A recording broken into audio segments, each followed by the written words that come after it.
also had the privilege and honor to visit many schools in Singapore since I come, and I was impressed with every school I went to, especially in terms of both the infrastructure of education technology and the application and teachers' usage of it. But I also felt quite incompetent for me to talk about the school unless I would be able to spend a few days and looking through the detail. Then I feel more comfortable. So when I was asked to talk about this topic, I asked myself what would be the things that I would feel most comfortable with, and which is also part of my job. So I chose a topic like this: pedagogical implications of education technology, NIE experience. I know everyone knows NIE. Please raise your hand if you don't know NIE. I think you might know NIE has done a lot of projects related to education technology. I feel NIE is very fortunate and very blessed when NOE decided to give NIE research money. And since then, back to 2003, when NIE got the opportunity to obtain strategic research fund, NIE established CRPP. I think in Singapore everyone knows. And then spinning off from CRPP, NIE established the Learning Science Lab. And this is the Learning Science Lab and CRPP that did a lot of projects related to ICT, related to education technology. When I, as a dean, coming in to look at the projects, now I'm very pleased to share with you, NIE has already funded over 150 projects. My job is to let those projects be spread out, be known as soon as possible. So what NIE does can bring benefit to the school. So if you, after this presentation, are interested in NIE work, I encourage you to visit www.nie.ied.sg and then look for the Office of Education Research and look at the research projects and publication pages, and you can find a lot of things there. And I have decided to make everything transparent. Whatever we have done, whatever we can complete, whatever reports we have, we put them down because we want to be going into a sharing platform that will share anything that we discover from our projects. So let's begin with MP3. I have to congratulate you. MP3 has just done a review. My NIE colleagues were involved. I wasn't involved in the detail, but I attended the MP3 conclusion day, and I attended the IRP members' presentation. So I saw those few slides, and subsequently I asked for a copy of MP3 report, and I read through the report. I was so impressed that I really have to congratulate all of you who participated in MP3, who put in a lot of thought, designing, funding, and supplying technology, training, and the teachers implementing your teaching with all kinds of educational technology available. These are just a few comments from MP3, very positive. I read, when I was reading through the report, there were many commentations. The panel kept on saying, we are impressed, we are impressed, we are impressed. The students are very aware of the technology. The teachers also have a good understanding and adoption of the technology. There were evidence showing teachers know how to use the technology to teach and how to apply technology to their pedagogy. And what is more impressive is they find that school leaders are very supportive and are working very hard in providing an infrastructure. And in the report it says, those schools with leaders who have very who are most enthusiastic and try to build education technology as a school environment, as a part of school culture. These are the schools that are most impressive in the implementation of educational technology in school, in the classroom. So congratulations. But the report also says there are lots to learn. There are still many teachers who do not integrate. There are still many teachers who are not aware of the infrastructure and iShare and common platform, iCommons that have been provided by MOE. And there are still teachers who do it mechanically, and these are the things we need to continue to struggle. But for those teachers and schools who perform, they are impressive enough to the degree that once when I went to Hong Kong for a meeting, the Hong Kong experts who were involved in MP3 review asked me for an appointment. And then we talked, and then this is what she said. She said, when I was going through the MP3 review, I'm very, very impressed. She said, I really saw Singapore moving from a hardware stage to a software stage and to an application stage. 10 years ago, when she came, she saw a lot of preparation of equipment, but a lot of people don't know how to use it. Or, as a part of the problem of computers' lifespan is very short. Once you get the computer, it's already outdated. Then the problem is how to get rid of the old computer, and how can we bring in the new one. But the new one, people don't know how to use it. So we are always having this kind of technical trouble. But this time, they found that integration is impressive. So she asked me, can Hong Kong have some collaboration with NIE and MOE on educational technology? We are very interested in how Singapore successfully embarked on integration, and that is most important. Since IEA started the side project, the computer literacy project, the agenda was very, very clear. IT, ICT is not an end in itself, it's a means to an end. If we have very, very good equipment, if we show a technologically enriched classroom, but if there is no teaching and learning, it's meaningless. I have visited many, many classrooms in a lot of countries because of my background in comparative education. I have the luck of visiting many countries, many classrooms, and I have seen sufficient classrooms that are disintegrated rather than integrated. What I mean is, when the idea of educational technology comes in, I saw a lot of teachers busy preparing slides, PowerPoints, or video clips, and they spend a lot of time. They don't have time to do other things. Because preparing for an educational technology-rich classroom takes a lot of time. It can take you one day, and actually the time for preparation is endless. You can spend one whole week for one class. I saw a lot of teachers making effort doing that. And I saw a lot of teachers spending the limited classroom time, around 40 minutes, just to keep using different technology. And the classroom can be technology busy to the degree that we don't teach anything at all. When the notion of 21CC comes in, collaborative learning comes in, when other new perspectives of student engagement comes in, and also a lot of group activity and interaction comes in, I saw a lot of teachers very, very busy with the schedule. From this activity to that activity, from this play to that speech. And then to the degree, I saw a lot of busy classrooms. But many of the classrooms were very, very busy fulfilling all that were prepared in the lesson plan and faithfully implementing them, but they just don't have the time to conclude the class. So after the class, when we are doing post-conferencing, and ask the teacher, what have you taught today? If the students forget everything but except one word, one theme, what can they remember today? Many of the time, the teachers couldn't answer my question.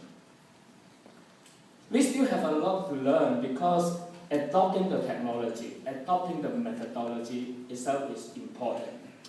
But our time is confined, especially within 40-minute classroom, 45-minute classroom.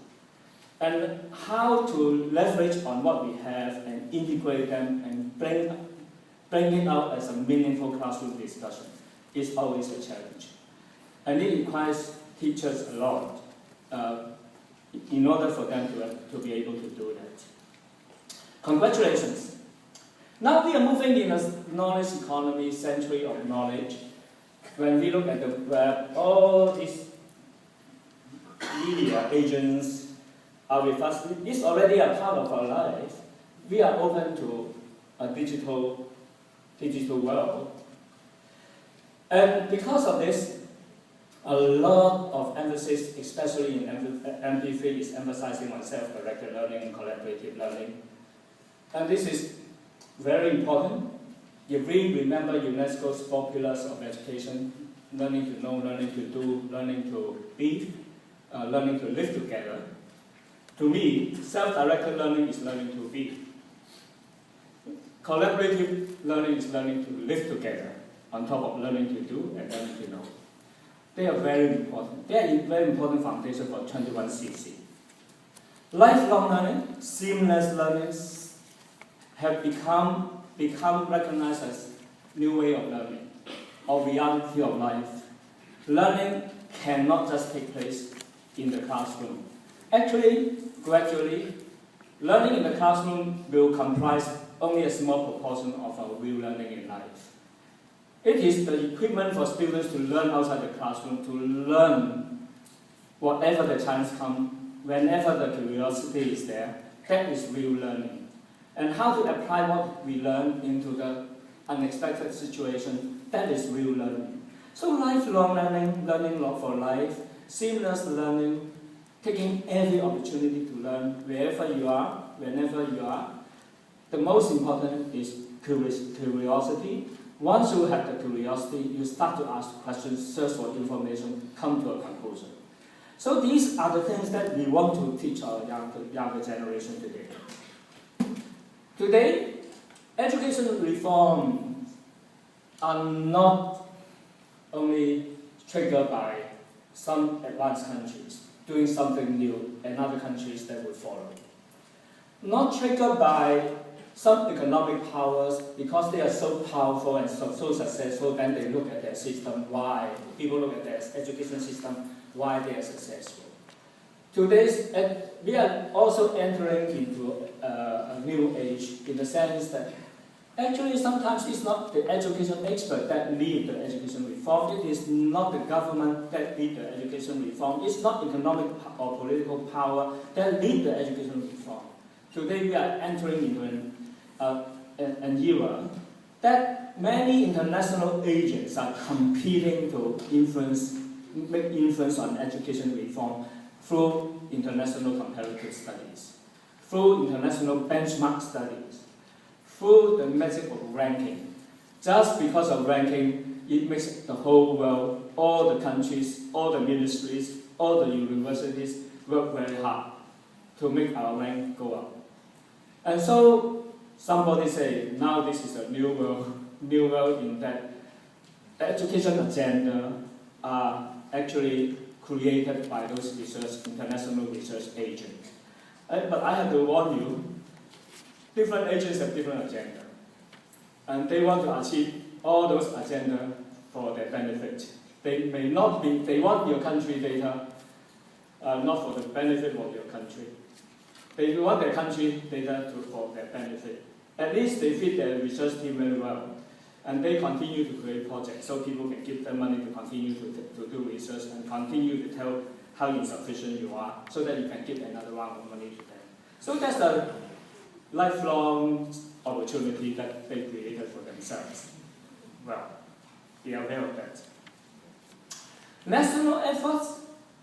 We are now also in an age that almost, if you bother to look at the web, to look at education reform agenda, and you can find almost every country has some very fundamental research, generally related to 21CC, and they have different names. they do it different way. For example, for MOE colleagues who are involved in 21CC would know Australia is trying to work very hard on ACT 21S. United States has launched a P21 framework which will redefine the core subjects, redefine 3R, and which will be technologically enriched.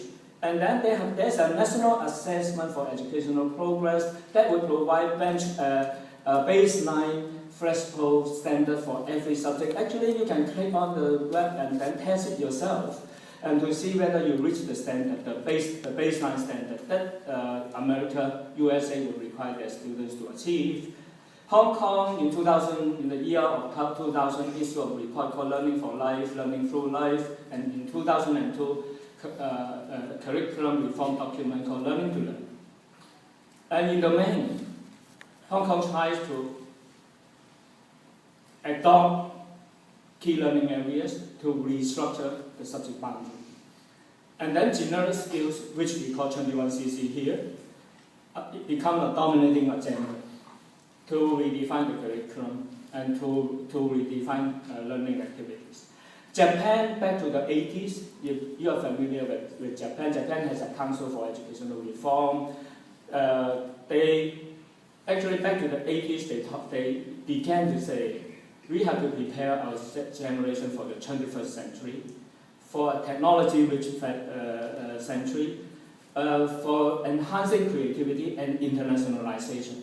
It is particularly revealing. If you look at simply the name of the Ministry of Japan, the name of the Ministry of Education in Japan is not called MOE. Do you know what is it called? It's called MEXT, M-E-X-T. It's from Japanese. What does it mean? It means Ministry of Education, Culture, Sports, Science and Technology.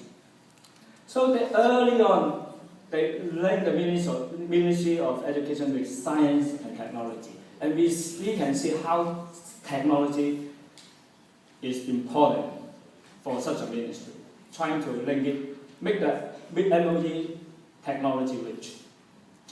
Finland, Professor Hanneli Niemi put forward this project for Finland.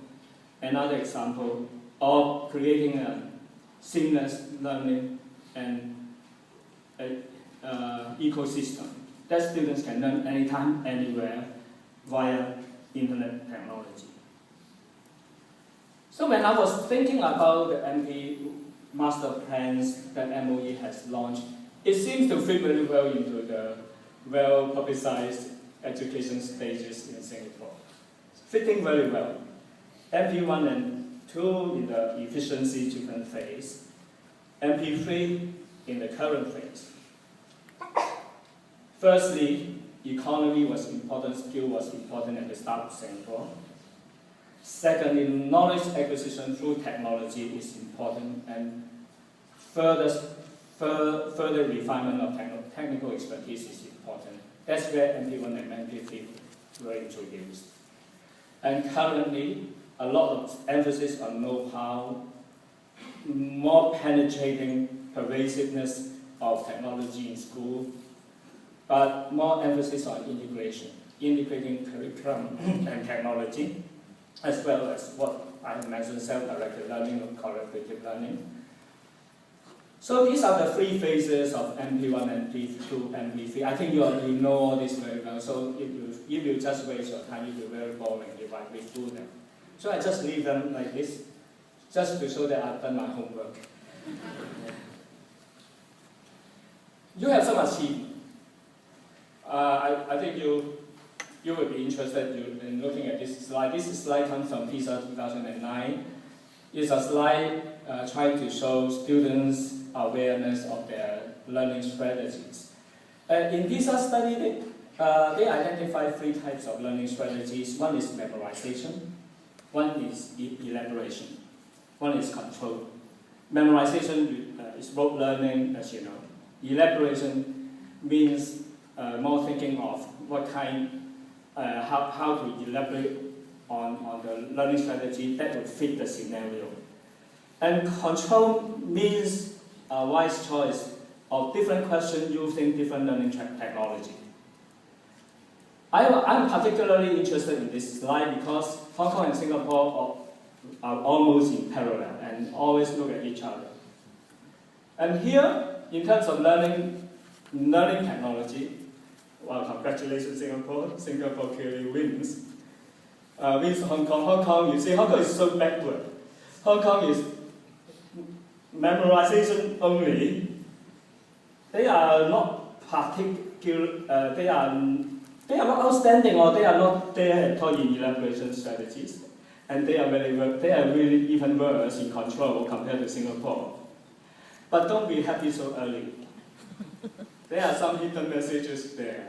It is only a question asking about the awareness of students' awareness of their learning strategies. It may be that the Singapore students are more aware of their learning strategies. They are more aware, or they are more told memorization is not a good learning strategy. You should learn other strategies that would fit the learning scenario. On this conceptualization and awareness, Singapore students do better. Maybe in Hong Kong, when the students think of learning, they are only thinking of memorizing. But it doesn't mean that Hong Kong students do not elaborate. Hong Kong students do not control. It only knows that even if Hong Kong students have done that, they do not know what they are doing. They do not know, they have adopted other alternative strategies, but they don't know. But at least this graph shows that the learning discourse is already taking place in the Singapore classroom in a much, much better shape compared to Hong Kong. Teachers know about it, teachers talk about it, schools talk about it, school leaders talk about it, teachers even talk about it in the classroom, and students know they have to use alternative learning modes. And then students are aware.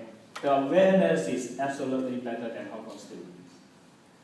And the myth is that even Hong Kong students are not aware they achieve similar score compared to Singapore. That's something mysterious to me. I have to study further. For maybe next time I'll show you another graph to tease out things. But congratulations.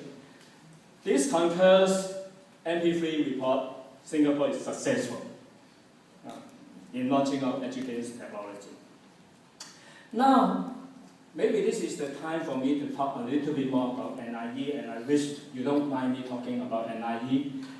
NIE has done, my colleagues has been working very hard since 2003, since the research agenda started in NIE. NIE felt if NIE wants to become a leading institution, leading teacher education institution in the world, research is a must. Therefore, our director, Professor Lee Sing Kong, wrote a special appeal to MOE for additional research funding. We are very grateful, the whole institute is very grateful to MOE for the willingness to strategically invest in NIE for education research. In time, I will report more and more results out of this additional funding. But today, I will confine myself to some of the results I can find in relation to educational technology that might be of interest to you. And I'm sure in the audience, you know many of the people, many of the projects I'm going to mention, and you even know them personally. But I think just for the sake of having all of you here, forcing you to listen to the Dean introducing NIE's research might not be a bad idea. And the next one is Second Life, and the author of that Second Life, Kenneth, is sitting in the front. Well, I'm going to say very little about Second Life, unfortunately, because of the time. I hope Kenneth won't mind. He is a Second Life friend. He created those games like what Yamsen has done, and then in his geography project, he really tried to create landscape that Singapore doesn't have, so students can walk into different geographical features and contour, experience the contour line experience. And also, one major point he wants to share with the audience, making use of this opportunity, is that when he created Second Life scenarios, he created an imperfect world deliberately. He tries to make students discover the mistakes, and he tries to make them have an opportunity to make mistakes, and then he tries to correct them. And this is a very important idea that I want to talk about, not only Second Life in terms of immersion experience, or authentic virtual experience, but creating something that would make mistakes and allows students to correct the mistake. So I think one major problem of our current school system and education system is that despite the concept of trial and error, we allow students to have trial, but we don't allow them to make errors. Because if they make an error, we deduct mark from them. So actually, for any competitive education system, trials, no errors. But my researchers, NIE researchers, always create opportunities to make error, whether you talk about Manu's productive failure, KBL checks ideas first, Kenneth's idea of Second Life. So he introduced an e-workbook. This e-workbook will allow students to make error. Sorry, this is a very, very long session today, and I thank Conan for giving me extra time, and I still overrun a little bit. But I don't want to end this sharing without sharing with you some key pedagogical implications with you. One thing we are able to achieve, especially about 3 weeks ago, I had the opportunity of being involved in reviewing 21CC. Also, again, I walked into many classrooms, and I found the physical limitation of the class, the lesson plan that requires us to teach a lot within a short time, and the differences in terms of prior knowledge and language proficiency before they attend the class, all are obstacles for equal participation in learning. But all these devices, breakthrough classroom limitation, breakthrough class size, and also breakthrough class time in terms of seamless learning. So if students are really interested, actually the classroom will become a very different classroom. If students can participate and do some work beforehand, when they come to the classroom, teachers may not need to teach.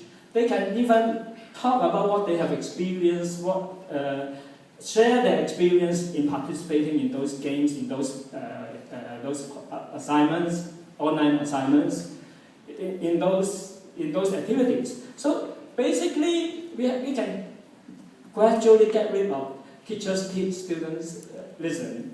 Teachers talk, students cannot talk, this kind of situation. So one thing we can ask ourselves, has the ecology of a classroom changed as a result of educational technology? I think we can if we do well. Second is the virtual authenticity. Authentic learning is becoming more and more important. Not only that PISA is now trying to link the questionnaire item to real-life situation, but application of our knowledge to different scenarios is increasingly an important criteria to test whether we really know. And role-taking is important because if we do not have an opportunity to be in other shoes, we cannot really have alternative thinking. So we have to try provide this opportunity. I think the softwares I talk about allow for this. And beyond paradigm of learning for the perfect world, that means planned imperfection can be one very important way to allow the students to rectify the situation.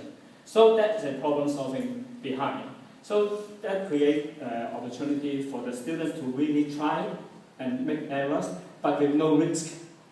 Especially no physical risk, because in the Second Life, everything is virtuality.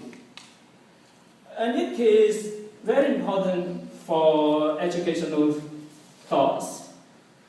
Basically, it is equity and inclusiveness issue. If we can break through all these barriers, actually bring in more equitable learning experience across students. And for the seamless learning, we bring formal and informal learning together. We make students know learning is not limited to the classroom. Classroom may be in future classroom mainly for discussion. Holistic, it combines personal experience with real life experience, and then it can be translated to classroom management by the students, not by the teachers. And the environment is safe to make mistakes, because it doesn't really cause any harm, but students can learn. So that next time when they face the real life difficulties, they are better prepared for solutions. So I hope you find the NIE researchers' efforts useful for pedagogical thinking. And I thank MOE for supporting NIE to do education research. We will continue to do better. And I thank you for your patience to listen to the NIE stories. And I hope my colleagues sitting here feel that I give you a fair representation of what you have done. And congratulations to everyone. Now, our agenda is to plug in.